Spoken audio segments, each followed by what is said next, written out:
Assalamualaikum warahmatullahi wabarakatuh. Saya Muhammad Izzat Ali. Di sini saya akan presentasi tentang mata kuliah Bahasa Indonesia untuk menyelesaikan tugas besar 2. Di sini saya membawakan tentang bahasa Indonesia bagi pembangunan Indonesia. Di latar belakangnya, bahasa Indonesia merupakan bahasa Melayu yang dijadikan bahasa resmi oleh Republik Indonesia. Bahasa Indonesia merupakan bahasa persatuan bangsa Indonesia setelah proklamasi Republik Indonesia. Bahasa Indonesia diresmikan untuk digunakan bersamaan dengan mulainya berlakunya konstitusi. Untuk di Timur Leste, bahasa Indonesia berstatus sebagai bahasa kerja. Setelah itu, bahasa memiliki fungsi tertentu yang digunakan menurut kebutuhan seseorang. Seseorang dapat mengekspresikan dirinya dengan menggunakan bahasa, sehingga bahasa memiliki fungsi yang sangat beragam. Bahasa digunakan sebagai alat untuk berkomunikasi. Selain itu, bisa digunakan sebagai alat mengadakan integrasi dan beradaptasi sosial di lingkungan sosial maupun di situasi apapun. Bahasa merupakan alat komunikasi bagi manusia baik secara lisan maupun tertulis. Bahasa juga bisa diartikan sebagai simbol bunyi untuk komunikasi antar individu.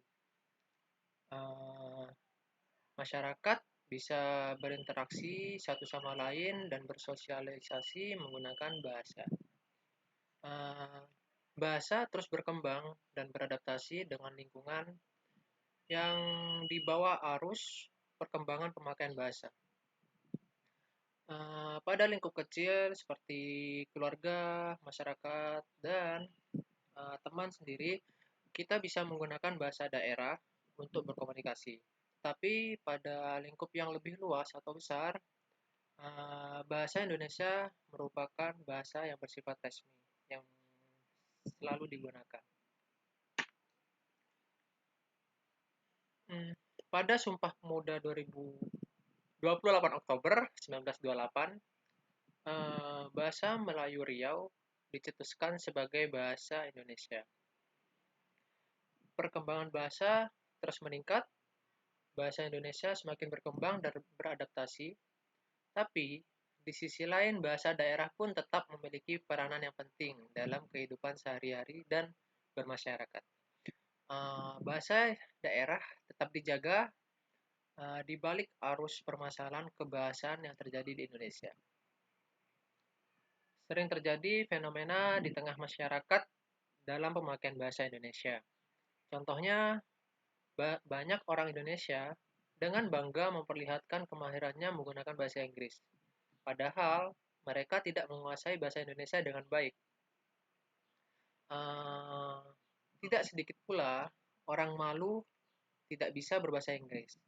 Oleh karena itu, sebagai bahasa yang besar, kita harus mengetahui fungsi dan peran bahasa Indonesia dalam perkembangan dan pembangunan Indonesia. Dan pembahasannya yaitu fungsi bahasa yang utama sebagai alat untuk berkomunikasi di dalam kehidupan manusia. Berkomunikasi dapat dilakukan dengan cara menggunakan alat misalnya tanda-tanda, gambar atau isyarat. Bahasa Indonesia berkedudukan sebagai bahasa nasional dan bahasa negara di Indonesia mempunyai fungsi sebagai berikut.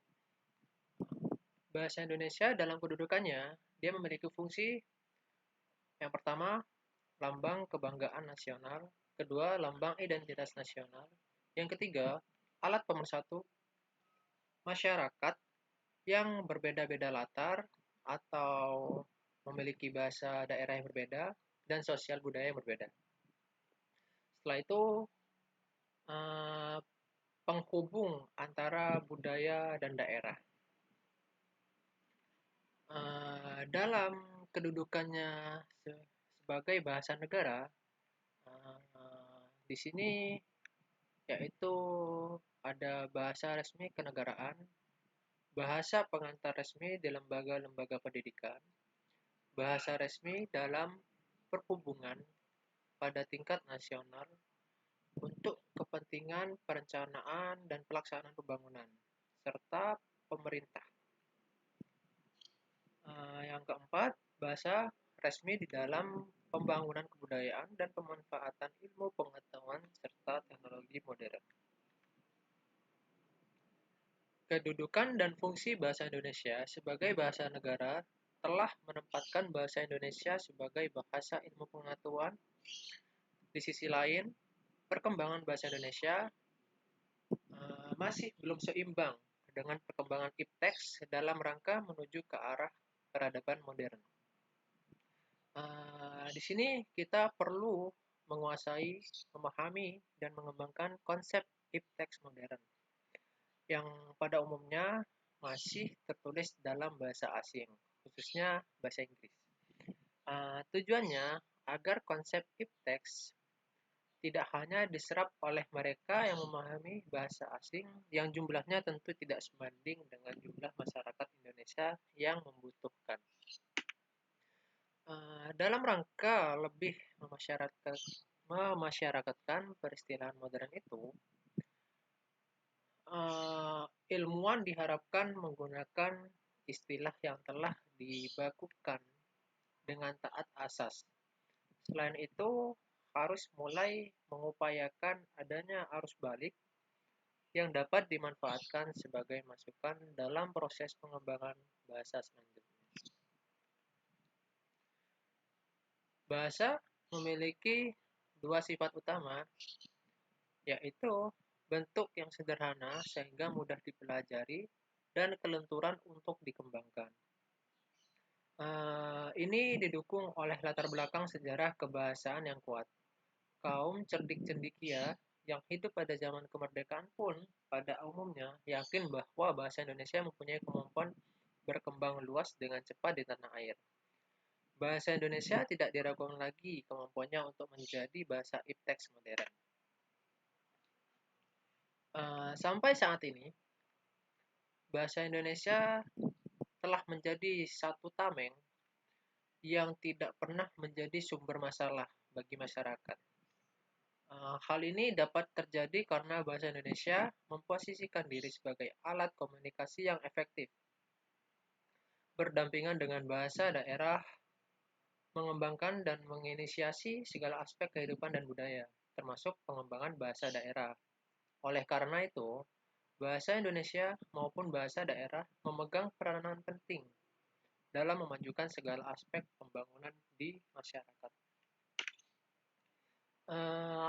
Peran bahasa Indonesia dalam aspek budaya yang telah menjadi pionir dalam pertumbuhan budaya di tanah air. Salah satu cara untuk meningkatkan pertumbuhan yaitu dengan mengikuti perkembangan ilmu pengetahuan dan teknologi di dunia. Karena dengan berkembangnya bahasa karena pengetahuan dan perkembangan budaya juga akan berkembang. Seiring dengan perkembangan ilmu pengetahuan dan teknologi, pertumbuhan bahasa akan berkembang sebagai sarana penunjang pertumbuhan dan perkembangan budaya sehingga aspek budaya juga berkembang. Namun, perkembangan ilmu pengetahuan dan teknologi yang dipengaruhi oleh perkembangan bahasa asing juga berdampak pada budaya. Dengan berkembangnya ilmu pengetahuan dan teknologi, budaya anak-anak semakin menghilang. Contohnya seperti permainan tradisional. Jadi, anak-anak zaman sekarang lebih memilih game online, yaitu yang game lebih populer, yang akan membuat Anak-anak lupa waktu dan kehilangan minat terhadap pelajaran sekolah. Di sini peran orang tua harus mampu mengontrol dan mengawasi anaknya agar pola pikirnya tidak berubah ke arah yang negatif. Untuk kesimpulannya, bahasa Indonesia berkedudukan sebagai bahasa nasional dan bahasa Indonesia mempunyai fungsi sebagai berikut. Untuk kedudukannya sebagai alat perhubungan antar budaya dan daerah, uh, untuk kedudukan di bahasa negara, yaitu bahasa resmi di dalam pembangunan, kebudayaan, dan pemanfaatan ilmu pengetahuan, serta teknologi modern, dan fungsi bahasa Indonesia sebagai negara telah menempatkan bahasa Indonesia sebagai bahasa ilmu pengetahuan, teknologi, dan seni. Di sisi lain, perkembangan bahasa Indonesia terasa belum seimbang dengan perkembangan teks.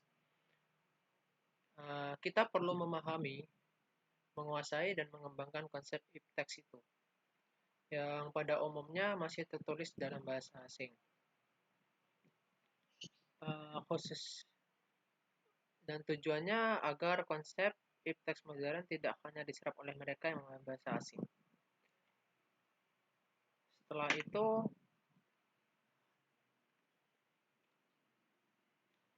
hal ini dapat terjadi karena bahasa Indonesia dapat memposisikan diri sebagai alat komunikasi yang efektif berdampingan dengan bahasa daerah Nusantara. Namun, bahasa ekonomi global membuat individu sulit untuk menanggapi apa yang ingin mereka bicarakan, meskipun mereka sudah memahaminya dan mencoba belajar dari awal peran bahasa Indonesia dalam aspek budaya yang telah menjadi pionir dalam pertumbuhan budaya di tanah air. Namun, perkembangan ilmu pengetahuan dan teknologi yang dipengaruhi oleh perkembangan bahasa juga berdampak negatif pada budaya. Dengan berkembangnya ilmu pengetahuan dan teknologi, budaya anak-anak bermain permainan tradisional telah hilang. Dan untuk sarannya, marilah kita bersama-sama untuk menjaga bahasa Indonesia agar menjadi bahasa yang dapat mempersatukan berbagai kelompok dalam lingkup masyarakat, keluarga, maupun organisasi dengan melakukan pembinaan dan pengembangan bahasa Indonesia agar tercapai pemakaian yang cermat, tepat, dan efisien. Dan untuk daftar pustakanya ini, terima kasih. Kurang lebihnya saya mohon maaf. Wabillahi taufiq wal hidayah. Wassalamualaikum warahmatullahi wabarakatuh.